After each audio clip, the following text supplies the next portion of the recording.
Hello friends, എല്ലാവർക്കും good morning. അപ്പോൾ കാർത്തിക് കിളിക്കൂടിൻ്റെ ഇന്നത്തെ ഒരു സൂപ്പർ ഹിറ്റ് വിശേഷത്തിലേക്ക് എല്ലാവർക്കും സ്വാഗതം. അങ്ങനെ നിധിയെയും കൊണ്ട് നമ്മുടെ സുധീഷ് കടന്നു കളയുകയാണ്. ആ സമയത്ത് ഇവരന്വേഷിച്ച് പുറപ്പെട്ടിറങ്ങുകയാണ് അച്ഛനും ആങ്ങളെയും അതേപോലെ തന്നെ ആ ഓസ്ട്രേലിയൻ കങ്കാരും കൂടി ചേർന്നിട്ട്. അപ്പോൾ ഇവർ തിരക്കുകയാണെങ്കിലും മതിയായി. അതിനുശേഷം CCTV ക്യാമറ നോക്കിക്കഴിഞ്ഞപ്പോഴേക്കുമാണ് സുധീഷിൻ്റെ കൂടെയാണ് നമ്മുടെ നിധി പോയിരിക്കുന്നതെന്ന് ഇവർക്ക് മനസ്സിലാകുന്നത്. ഇത് കണ്ടു കഴിഞ്ഞപ്പോഴേക്കും ഈ സൂര്യയാണെങ്കിൽ ഞാൻ അപ്പോഴേ പറഞ്ഞില്ലേ, നിങ്ങളെന്താ പറഞ്ഞത്, അവരുടെ പോയിട്ടുണ്ടാവില്ല എന്ന്. ഇപ്പോൾ ഇനി അവരെവിടെയൊക്കെ കറങ്ങുമാവോ. അങ്ങനെ ഓരോരോ ദിശകളിങ്ങനെ പറയുമ്പോൾ നമ്മുടെ നിധിയുടെ ആങ്ങളയ്ക്കൊക്കെ കാലി വരികയാണ്. അത് കഴിഞ്ഞിട്ട് അവർ ദേഹയിലോട്ട് പോകും. അങ്ങനെയൊക്കെ ഇങ്ങനെ സംസാരിച്ച്, ദേഹയോ അതെന്താ സംഭവം, ഇങ്ങോട്ട് കയറി സൂര്യ, ചുമ്മാ അബദ്ധങ്ങൾ പറഞ്ഞുകൊണ്ട് നിൽക്കാതെ എന്നും പറഞ്ഞുകൊണ്ട് ആഫ്രിക്കയിൽ അല്ല ഓസ്ട്രേലിയയിൽ ഇങ്ങനെ പഠിച്ചെന്ന് പറഞ്ഞിട്ടൊന്നും യാതൊരു കാര്യമില്ല. സൂര്യ എന്ന് പറഞ്ഞ ആള് ശരിക്കും ഒരു മന്ദബുദ്ധി തന്നെയാണ്. അങ്ങനെ അവരും കാർ എടുത്തിട്ട് നേരെ ഇവരെങ്ങോട്ടാണ് പോകുന്നതെന്ന് അറിയണമല്ലോ. അങ്ങനെ നമ്മുടെ നിധിയുടെ അച്ഛൻ കുറേ കൊട്ടേഷൻ ടീമുകളെ വിളിച്ചിട്ട് ഇതേപോലെയാണ് സംഭവങ്ങൾ, എത്രയും പെട്ടെന്ന് അവരെ കണ്ടെത്തിയേ മതിയാവുള്ളൂ.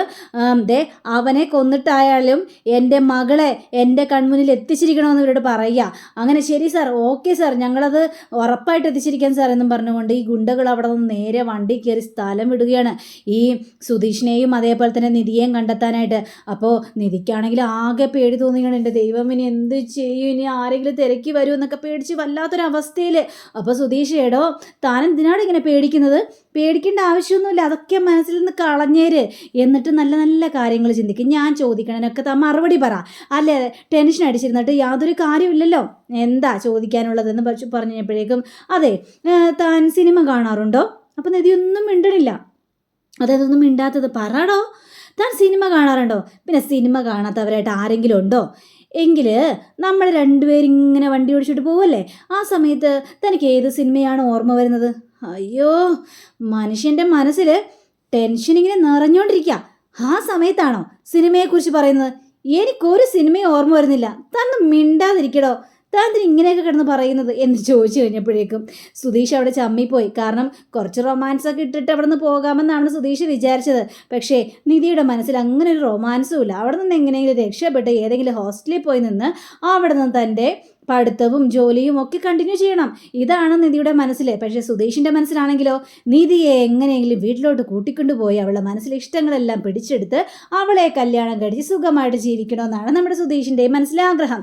അങ്ങനെ ഇവർ യാത്ര തുടരുകയാണ്. ഇവരുടെ പിന്നാലെ ആ കൊട്ടേഷൻ ടീമും ഉണ്ട്, അതേപോലെ തന്നെ അച്ഛനും ആങ്ങളെയും ഉണ്ട്. അപ്പോൾ ഈ സൂര്യയാണെങ്കിൽ അവിടെ കിടന്ന് കണകണാന്നിങ്ങനെ സംസാരിക്കുകയാണ്. ഓഹോ, എന്താണെങ്കിൽ അങ്കിൾ എന്താ പറഞ്ഞത്, ഈ ഡ്രൈവറുമായിട്ട് യാതൊരു പരിചയം അവൾക്ക് നേരത്തെ ഇല്ലായിരുന്നു എന്ന് ചുമ്മാ പറയുവാണ്. അവൾക്ക് നേരത്തെ ഈ ഡ്രൈവറുമായിട്ട് പ്രണയം ഉണ്ടായിരുന്നു.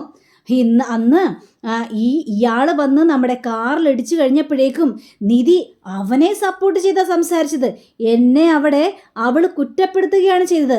അപ്പം തന്നെ ഒന്ന് ആലോചിച്ച് നോക്ക്, ആദ്യമായിട്ട് കണ്ട ഒരാളെ അങ്ങനെ സപ്പോർട്ട് ചെയ്യേണ്ട കാര്യമൊന്നുമില്ലല്ലോ.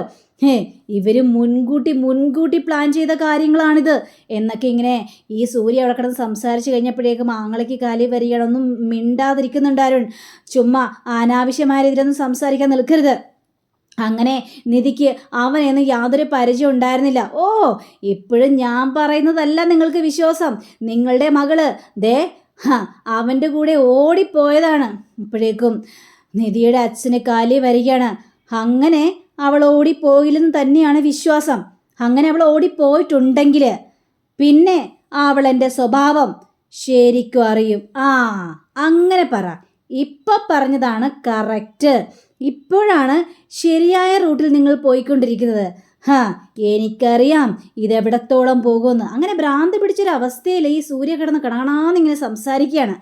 ഇവർക്കാണെങ്കിൽ കാലിയും വരുന്നുണ്ട്, സൂര്യനെ ഇറക്കി താഴെ ഇടാനും പറ്റില്ലല്ലോ, ആ ഒരവസ്ഥയിലാണ് ഇവർ പോയിക്കൊണ്ടിരിക്കുന്നത്. ഇങ്ങനെ ഇവർ ഈ നിധിയും അതേപോലെ തന്നെ സുധീഷും കൂടി ഇങ്ങനെ വണ്ടി ഓടിച്ചുകൊണ്ട് ഇങ്ങനെ പോകുമ്പോൾ കുറേ പേരിരുന്ന് ചെക്ക് ചെയ്യാണ്. എല്ലാ വണ്ടികളും നിർത്തിയിട്ട് ഇവരാണോ എന്ന് നോക്കുക. അപ്പോൾ സുധീഷിന് കാര്യം മനസ്സിലായി, നമ്മുടെ നിധിക്കും കാര്യം മനസ്സിലായി. ദൈവമേ, വണ്ടിയെല്ലാം ചെക്ക് ചെയ്യുന്നുണ്ട്, ഇത് അച്ഛൻ പറഞ്ഞു വിട്ട ആൾ തന്നെ ആയിരിക്കും എന്നൊക്കെ പറയാം. അപ്പോൾ ഇവരവിടെ നിന്ന് റിവേഴ്സ് എടുക്കുന്നത് കണ്ടു കഴിഞ്ഞപ്പോഴേക്കും അവരാണെന്ന് തോന്നണ്ട, അവരെ പിന്നാലെ വിട്ടോടാ എന്ന് പറഞ്ഞുകൊണ്ട് ഈ ഗുണ്ടകളും ഇവരുടെ പിന്നാലെ വിടുകയാണ്. അത് കണ്ടു കഴിഞ്ഞപ്പോഴേക്കും നമ്മുടെ നിധിയാണെങ്കിൽ എനിക്ക് വല്ലാതെ പേടി തോന്നുന്നു. അവരെങ്ങനെയാണ് അറിഞ്ഞത്?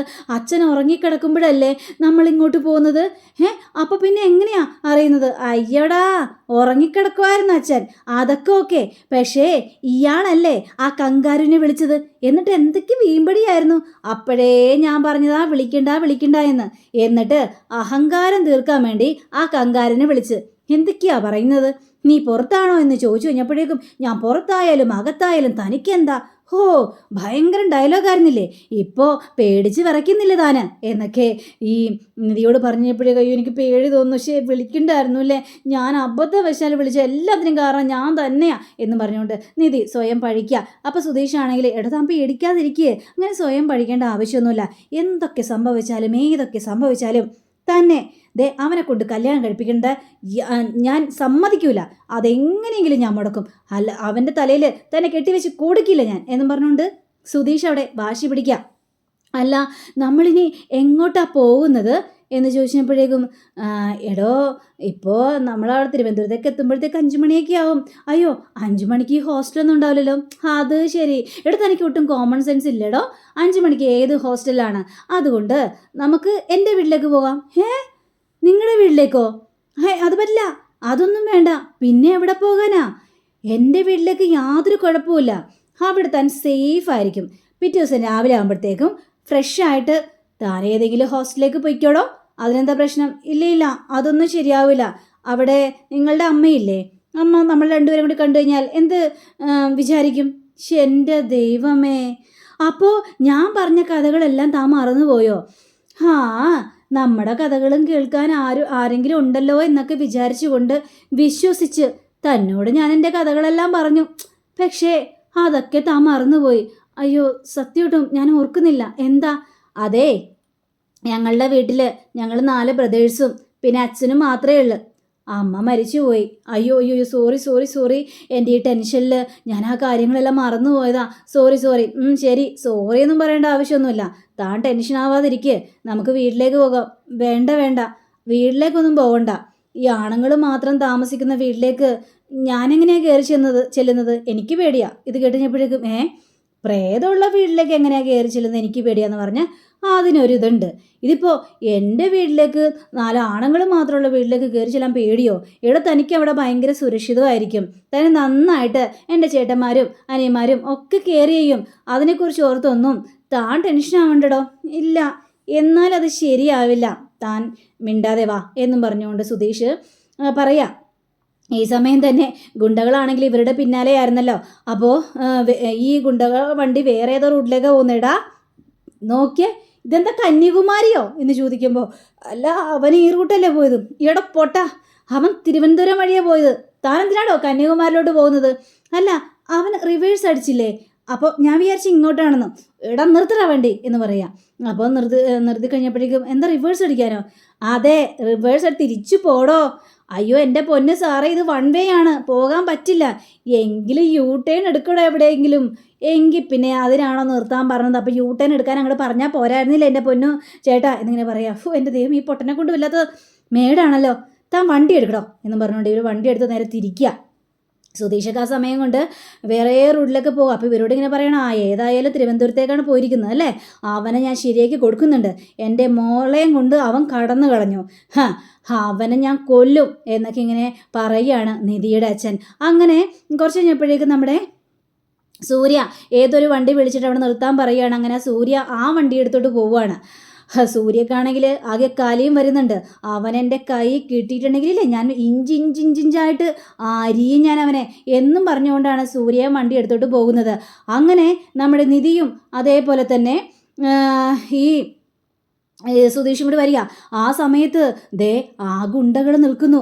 ആ ഗുണ്ടകൾ ഇവരുടെ വണ്ടിയുടെ മുന്നിൽ ചെന്ന് ഇങ്ങനെ നിർത്തുകയാണ്. അപ്പോൾ ഇത് കണ്ടു കഴിഞ്ഞപ്പോഴേക്കും നിധിക്കാണെങ്കിൽ ഭയങ്കര പേടി.